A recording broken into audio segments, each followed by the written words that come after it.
Welcome students, SR classes में आपका स्वागत है।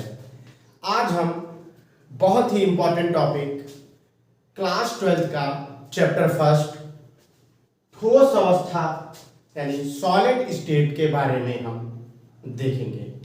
वीडियो को लास्ट तक देखिएगा। मैं गारंटी लेता हूं कि आपको कहीं और या कोई किसी और का भी वीडियो देखने की कोई भी जरूरत नहीं पड़ेगी और आप छोटे से छोटा हर टॉपिक इस चैप्टर का एकदम क्लियरली सीख जाएंगे।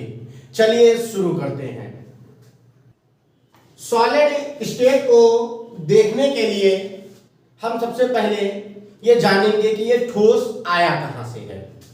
क्लियरली देखेंगे कि ठोस आया कहां से है।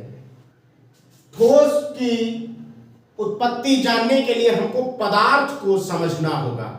पदार्थ यानी मैटर। देखते हैं हम पदार्थ। पदार्थ को क्लियर करते हुए हम देखते हैं बहुत ही सिंपल डिफिनीशन। ध्यान से सुनिएगा, बिना स्किप के वीडियो को देखते रहिएगा। चलिए, पदार्थ क्या होता है? पदार्थ वह होता है जिसमें द्रव्यमान हो। द्रव्यमान मतलब वजन।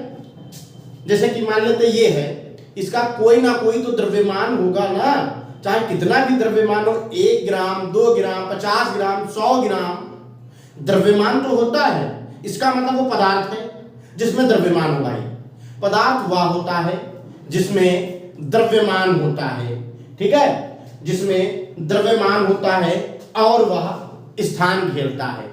क्लियर करते हैं। देखिए, ये एक पदार्थ का भाग है। जैसे ये मार्कर है, पदार्थ है भाई, इसमें द्रव्यमान है, वजन है कुछ। देखिए, इतना इसने स्थान घेरा। ये देखिए, जितने में हमने इस मार्कर को रखा कुछ स्थान घेरा। ठीक है, क्लियर है। पदार्थ वह होता है जिसमें द्रव्यमान होता है अर्थात वजन, और जो स्थान घेरता है तथा जिसे हम अपनी ज्ञानेंद्रियों द्वारा महसूस कर सकते हैं। ज्ञानेंद्रियां क्या होती हैं? कक्षा 4-5 में तो सीखे ही होंगे। क्या होती है ज्ञानेंद्रियां? आंख, नाक, त्वचा, उनको हम और कान, इनसे हम देख महसूस कर सकते हैं। अर्थात वह सब कुछ जो आपको दिखता है, महसूस करते हैं, और जिसमें द्रव्यमान होता है और जो स्थान घेरता है, पदार्थ होता है।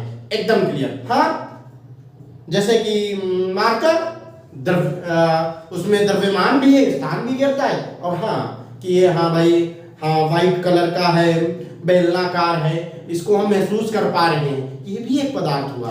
क्लियर है। बोर्ड, बोर्ड क्या है? स्थान घेर रहा है, उस अपना सरफेस एरिया ये घेर रहा है। क्लियर। और इसका भी कोई ना कोई द्रव्यमान होगा, ये भी क्या है? पदार्थ है। क्लियर है। चलिए, इसको अब हम डिफिनीशन से क्लियर करते हैं।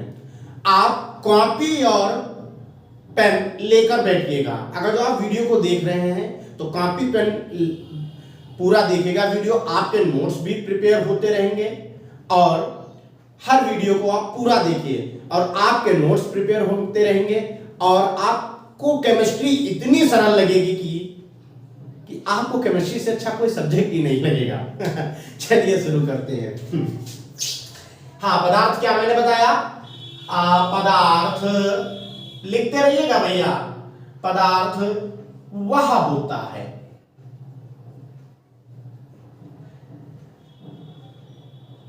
जिसमें द्रव्यमान यानी भार, क्लियर है, द्रव्यमान होता है तथा स्थान घेरता है और उसको हम अपनी ज्ञानेंद्रियों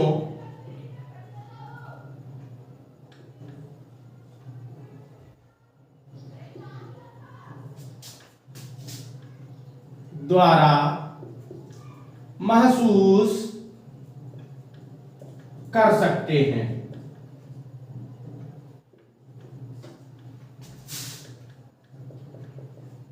पदार्थ कहलाता है।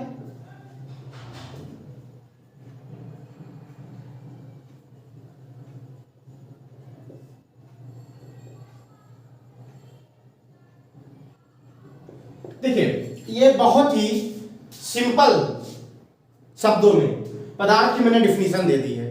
मैं हट जाता हूं और आप इसको देख लीजिए।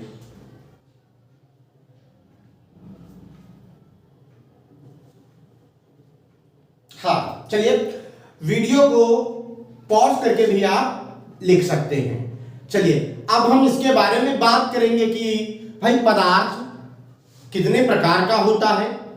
भाई पदार्थ तो हम समझ ही गए हैं कि पदार्थ होता क्या है। अगर जो आपको ना समझ में आया हो तो आप कमेंट कर दीजिएगा और मैं आपको डिफिनीशन जो है उस पर लिख के मैं आपको दे दूंगा। भाई लाइक करिएगा वीडियो। भाई लाइक करने से हमारा हौसला भी बढ़ेगा और हम अच्छा से अच्छा आपको पढ़ाने की कोशिश करेंगे। और अगर जो आप पहली बार इस चैनल पर आए हैं तो चैनल को सब्सक्राइब कर दीजिएगा। हाँ, अगर जो आपको पदार्थ की डिफिनीशन समझ में आई है तो ही आप लाइक करिएगा और तो ही सब्सक्राइब करिएगा। अगर जो आपको नहीं है तो आप बेशक सब्सक्राइब ना करिए, लेकिन आपको अगर जो ईमानदारी से पदार्थ की डिफिनीशन समझ में आ गई है तो आपको सब्सक्राइब करना है। क्लियर, सब्सक्राइब करना है और लाइक करना है और सब्सक्राइब करने के बाद जाइए और कमेंट करिए कि सर हाँ यह समझ में आया है। चलिए, अब हम आप देखते हैं कि पदार्थ कितने प्रकार का होता है। चलिए शुरू करते हैं। चलिए, अब हम देखते हैं कि पदार्थ के प्रकार। पदार्थ के प्रकार कितने होते हैं? ठोस, द्रव, गैस, 3 प्रकार के होते हैं, जिसमें से हमको अपने क्लास में ठोस को जो है प्रॉपर पढ़ना है।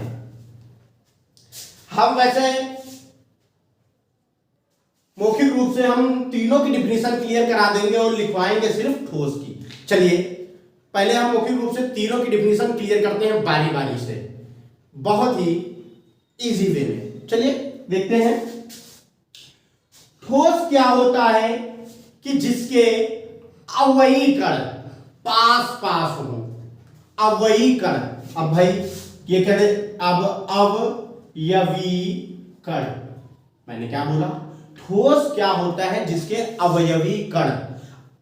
अवयवी कण क्या होता है, चलिए ये भी हम क्लियर कर लेते हैं, क्योंकि अगर जो आप किसी डिफिनीशन की पॉइंट वाइज हर एक चीज क्लियर करके चलेंगे तो आपको डिफिनीशन एकदम सरल और इजी लगेगी, बहुत ही इजी लगेगी और आप उसको बहुत ही जल्दी याद करेंगे और कभी नहीं भूलेंगे। अवयवी कण देखते हैं क्या होता है। हम जानते हैं कि पदार्थ जिस चीज से बना होता है, जैसे कि हमको पता है पदार्थ के अंदर इलेक्ट्रॉन, प्रोटॉन, न्यूट्रॉन, ठीक है, ये सब पाए जाते हैं। तो अभी तो हमको पता नहीं है कि इलेक्ट्रॉन है कि प्रोटॉन है, न्यूट्रॉन है, क्या है, परमाणु है, अणु है, क्या है, हमें नहीं पता। इसलिए हम उसको क्या बोलते हैं? अवयवी कण। यानी कि परमाणु, अणु हमको नहीं पता क्या है। परमाणु वो मतलब वह जो पदार्थ है परमाणु से बना है या अणु से बना है, हमको नहीं पता है, इसीलिए हम उसको अवयवी कण बोल सकते हैं भाई। ठीक है, यानी क्या कहा? ठोस वह होता है जिसके अवयवी कण पास पास में हो। जैसे आपको दिख रहे होंगे ये भाई पास पास में हो, ठीक है। और अब मैं इसको आपको एक जूम मतलब थोड़ा सा बड़ा स्ट्रक्चर दिखाऊंगा। जैसे ये देखिए, ये देखिए, तो जो इनके जो बीच में है आपको दिख रहा होगा कि ठोस वह होता है जिसके अवयवी कण पास पास में हो। और हाँ, जैसे ये दो हम अवयवी कण बना लिए हैं। मैंने क्या कहा कि ठोस वह होता है जिसके अवयवी कण पास पास में हो और इनके मध्य यानी इनके बीच में प्रबल आकर्षण बल लगता हो। यानी कि प्रबल आकर्षण बल लगता हो और ये प्रबल आकर्षण बल के कारण जुड़े हों, अलग ना हो।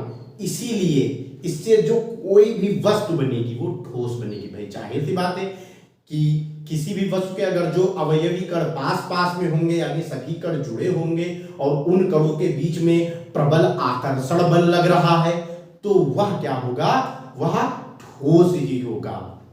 अब हम इसकी डिफिनीशन को पहले देख लेते हैं। द्रव की बताएंगे, लेकिन हम पहले ठोस की डिफिनीशन को लिख के देख लेते हैं। चलिए बहुत ही कायदे से देखते हैं ठोस की डिफिनीशन। ठोस की डिफिनीशन हम देखते हैं। ठोस वह पदार्थ जिसके अवयवीय कण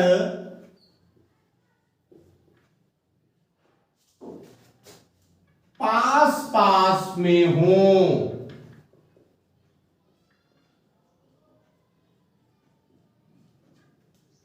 अवयवी कण पास पास में हो तथा इनके मध्य प्रबल आकर्षण बल लगता हो, ठोस पदार्थ कहलाता है। ठोस पदार्थ कहलाता है।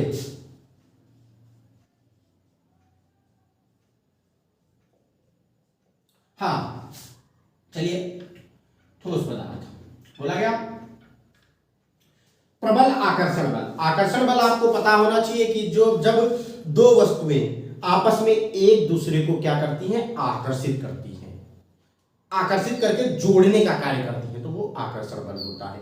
आप डिफिनीशन को क्लियर देख लीजिए, मैं बोलता रहूंगा साइड में, आप देखिए कि वह पदार्थ जिसके अवयवी कण पास पास में हों तथा इनके मध्य प्रबल आकर्षण बल लगता हो, उसे ठोस पदार्थ कहते हैं। लगता हो, ठोस पदार्थ कहलाता है। भाई क्लियर है? हमने आपको डायग्राम के थ्रू बता दिया था। चलिए ठोस की डिफिनीशन क्लियर हो गई। अब हम देखें, ठोस की डिफिनीशन लिखी रहेगी, इसी डिफिनीशन से आपको द्रव और गैस की क्लियर हो जाएगी। कैसे देखिएगा, तो अब हम द्रव की देखते हैं। तो द्रव में क्या हो जाएगा कि द्रव के अवयवी कण पास पास में होते हैं किंतु ज्यादा पास में नहीं होते हैं। जैसे कि हम देखते हैं, जैसे कि ये भाई अवयवी कण पास पास में है लेकिन थोड़ा देखिए गैपिंग है। और ठोस में क्या होते थे भाई गैपिंग नहीं होता है, इसमें बिल्कुल आकर्षण बल के कारण जुड़े होते हैं। इनमें प्रबल आकर्षण बल नहीं पाया जाता है। ठीक है, यानी कि द्रव की डिफिनीशन क्या लिखेंगे कि जिसके अवयवी कण पास पास में ना होकर थोड़ी दूरी पर हो और उनमें प्रबल आकर्षण बल नहीं पाया जाता है। ठीक है, तो ये क्या होता है, ठोस पदार्थ कहलाता है। और इसमें क्या होता है, इनके मध्य हल्का सा प्रबल आकर्षण बल हम बोल सकते हैं, हल्का सा। इसमें अधिक पाया जाता है, इसमें से हल्का सा आकर्षण बल पाया जाता है। और इसमें क्या होगा, देखिए तीनों में क्लियर कर रहा हूं। अंतर भी अगर जो लिखने को आ जाए तो अब अंतर भी क्लियर से लिख सकते हैं, कायदे से देखिएगा भाई। हाँ तो द्रव तो मैंने बता ही दिया। अब गैस देखते हैं कि वह पदार्थ जिसके अवयवी कण बिल्कुल पास पास में ना हो, बिल्कुल तैरते हो। जैसे कि एक यहां हो, एक यहां हो, एक यहां हो, ऐसे भाई दूर दूर दूर दूर दूर दूर। जैसे गैस, कार्बन, ऑक्सीजन, नाइट्रोजन, ये सब गैस देखते तैरते नहीं रहती है, मतलब पूरे वायुमंडल में घूमती रहती है। क्यों घूमती है ये? क्योंकि इनके जो कण होते हैं काफी दूर दूर पाए जाते हैं और इनमें प्रबल आकर्षण बल नहीं पाया जाता है। तो ऐसे पदार्थ गैस कहलाएंगे। आपको क्लियर हो गया होगा। चलिए आप समझ लीजिए। चलिए अब मैं आगे देखता हूं। चलिए अब हम ठोस के बारे में देखते हैं। ठोस के प्रकार। ठोस के मुख्यतः दो प्रकार होते हैं, जैसा आपको लिखा दिख रहा होगा, क्रिस्टलीय ठोस, अक्रिस्टलीय ठोस। हम दोनों तरफ हम देख रहे हैं कि एक तरफ क्रिस्टलीय ठोस मैंने लिख दिया है और दूसरी तरफ अक्रिस्टलीय ठोस लिख दिया है। मैं अंतर के थ्रू आपको दोनों की डिफिनेशन में क्लियर कर दूंगा। जैसे कम शब्दों में आप अंतर भी सीख जाएंगे और डिफिनेशन भी क्लियर कर लेंगे।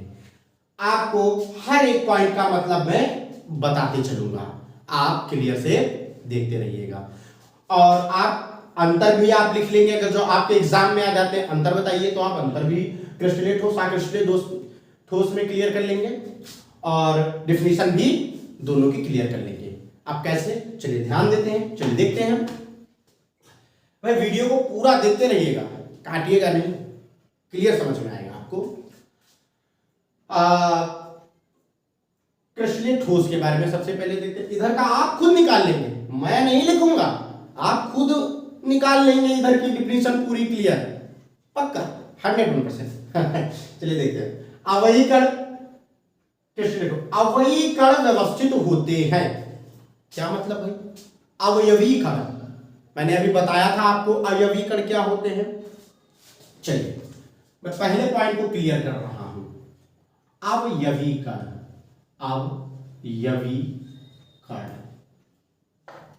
व्यवस्थित, चलिए बिल्कुल, हाँ ये मैंने बना लिए अवयवी कण। ये क्या परमाणु भी हो सकते हैं, अणु भी हो सकते हैं। भाई देखिए ये पूरे क्या है, बाकायदा पूरे व्यवस्थित है भाई, ये पूरे व्यवस्थित क्रम में, क्लियर है। यानी कि क्रिस्टलीय ठोस के जो अवयवी कण होते हैं व्यवस्थित है, आप देख रहे हैं बाकायदा ये कण क्या है, व्यवस्थित रूप से है। आपको पहला पॉइंट क्लियर हो गया होगा। गलनांक स्पष्ट होता है, यानी कि क्रिस्टलीय ठोस का गलनांक स्पष्ट होता है। भाई क्या गलनांक क्या होता है, सॉरी गलनांक, सबसे पहले हम लोग देखते हैं गलनांक क्या होता है, क्लियर करते हैं।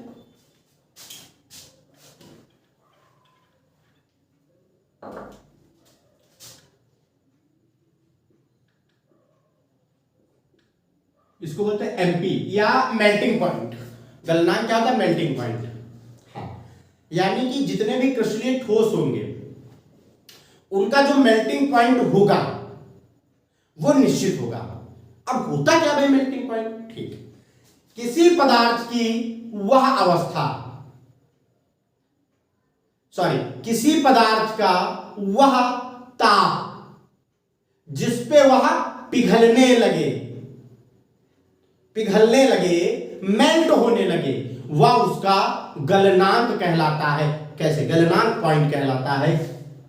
कैसे, जैसे हम बताते हैं बर्फ भाई, चलिए सबसे पहले हम हिमांक भी देख लेते हैं, अभी आपको क्लियर समझ में आ जाएगा भाई।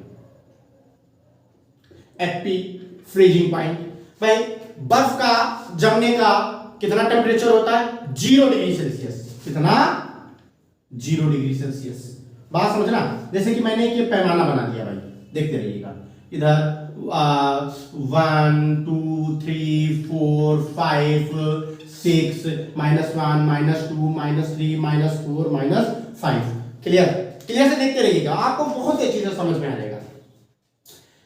सबसे पहले हम हिमांक देखते हैं, यानी कि मैंने पानी जो है एक बाउल में लेकर फ्रीजर में लगा दिया भाई, ठीक है। जब मैंने उस बाउल में मैंने पानी रखा था तो उसका टेम्परेचर था 4 डिग्री सेल्सियस। कितना था, 4 डिग्री सेल्सियस, ठीक है।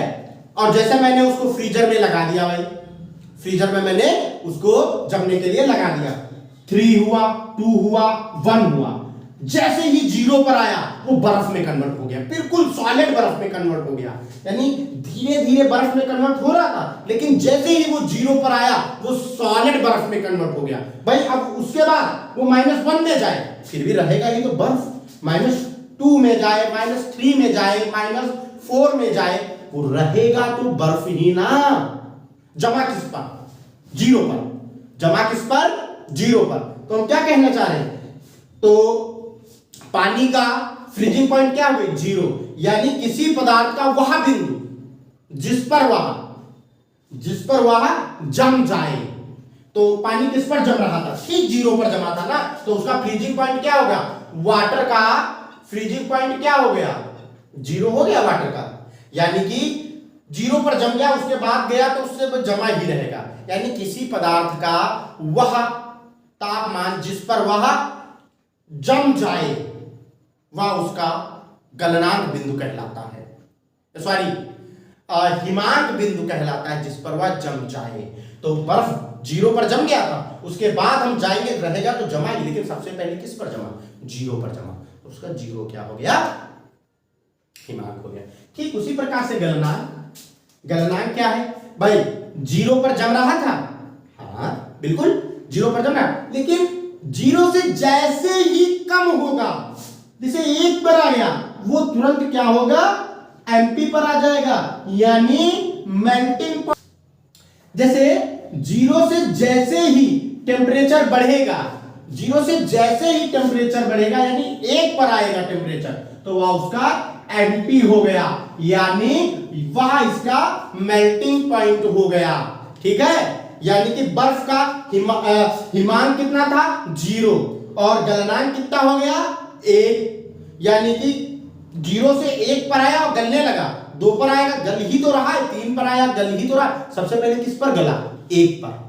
अब क्लियर हो गया, सबसे पहले जिस पर गले, यानी किसी पदार्थ की वह तापमान जिस पर वह पिघलने लगे, वह उसका क्या कहलाएगा, मेल्टिंग पॉइंट कहलाएगा। क्लियर है, तो उसी प्रकार से जितने भी क्रिस्टलीय ठोस होते हैं उनका गलनांक स्पष्ट होता है, इनकी ज्यामिति निश्चित होती है। अभी मैंने आपको डायग्राम बना के दिया था कि ये देखते हैं, अगर जो इनके हम ऐसे ऐसे बिल्कुल बनाते हैं तो बाकायदा इनकी जो ज्यामिति होती है, ये जो क्रिस्टल होते हैं निश्चित क्रम में व्यवस्थित होते हैं, इसलिए इनकी ज्यामिति भी निश्चित होती है। किसकी, क्रिस्टलीय की मैंने बनाई है, अक्रिस्टलीय में लिख दिया, ये मत समझना, ठीक है, इनकी ज्यामिति निश्चित होती है। ठीक है, ये विषम देशिक होते हैं। विषम देशिक क्या होते हैं, जैसे एक बड़े के बाद इसमें छोटा भी आ सकता है, बड़ा भी आ सकता है, छोटा भी आ सकता है, बड़ा भी आ सकता है, यानी कि जो कण होंगे विषम देशिक, यानी बड़ा छोटा आ सकता है, यानी ज्यामिति तो निश्चित होगी लेकिन कणों का आकार घट बढ़ भी सकता है ना, इसीलिए इनको विषम देशिक भी कहते हैं, यानी कणों का आकार जो है घट बढ़ भी सकता है, इसीलिए इनको विषम देशिक भी कहते हैं। अभी रुके रहिए, हम आपको शीतलन वक्र जो है अभी बताते हैं। ठीक है, सबसे पहले जान लेते हैं ये वास्तविक ठोस है, यानी ये रियल में ठोस है। अब जस्ट इसका हम अपोजिट कर देते हैं, इनके यानी आकर्षणीय में अवयवी कण अव्यवस्थित होते हैं, गलनांक स्पष्ट नहीं होता है, ज्यामिति अनिश्चित होती है, ये समदेशिक है, ये विषम देशिक हुआ तो ये समदेशिक हो गया, शीतलन वक्र असंतत है तो उसमें सतत होगा। ठीक है, ये वास्तविक ठोस है तो वो क्या कहलाएंगे, वो अतिशीतित ठोस है। क्या है, अतिशीतित, मैं ये लिख देता हूं, भूल ना जाए आप कहीं, शीतित ठोस, ये वास्तविक ठोस, ये अतिशीतित ठोस। चलिए ये लिख लीजिए तब तक, और ये लिख लीजिए, और फिर उसके बाद मैं आपको शीतलन वक्र समझाता हूं।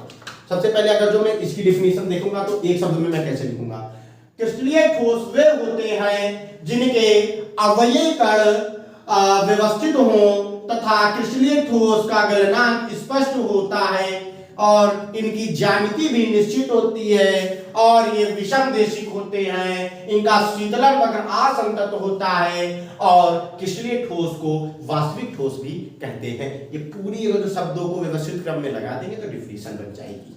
ठीक है, चलिए अब हम शीतलन वक्र देख लेते हैं, असंतत और संतत क्या होता है, यानी असतत और सतत क्या होता है। चलिए देखते हैं, ये हम देख रहे हैं, जैसे मान लेते हैं ये हमारा टाइमिंग है और ये हमारा डिग्री सेल्सियस या फ़ारेनहाइट में कुछ भी हम ले सकते हैं, ये टाइमिंग ले लेते हैं, मान लेते हैं। ठीक है, वैसे ये भाई डायग्राम मत बना देना, ये समझाने के लिए टेम्परेरी है केवल। हाँ, तो ये मान लेते हैं, तो हम देखते हैं, जैसे हम देखते हैं कि 5 मिनट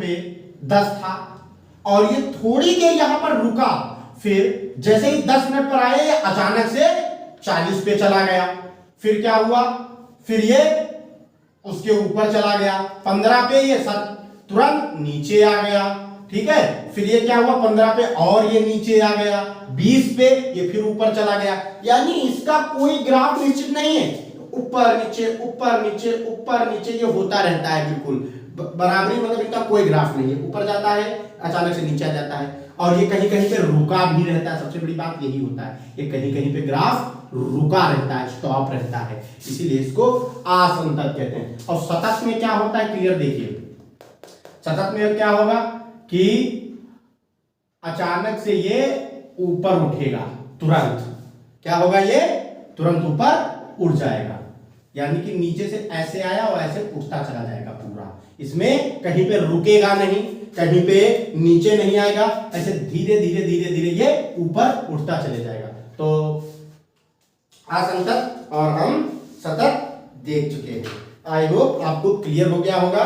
और बाकी कल हम लोग देखेंगे कणों के आधार पर ठोसों का वर्गीकरण कैसे किया जाएगा, कि कणों के आधार पर हमें ठोस का तो मुख्य रूप से मैंने वर्गीकरण देख लिया था, क्रिस्टलीय मैंने डिफिनेशन क्लियर कर ली। अब हम कणों के आधार पर ठोसों का वर्गीकरण देखेंगे। हमको कल कणों के आधार पर ठोसों का वर्गीकरण पढ़ाना है, और आप अगला वीडियो बिल्कुल भी मिस ना करिएगा, ठीक है। तो चलिए, थैंक्स फॉर वॉचिंग। और अभी तक आप लोगों ने वीडियो को मेरे सब्सक्राइब नहीं किया है, सॉरी चैनल को सब्सक्राइब नहीं किया है, तो सब्सक्राइब कर दीजिए और इस वीडियो को लाइक कर दीजिए और शेयर करिए ज़्यादा से ज़्यादा। Thank you so much.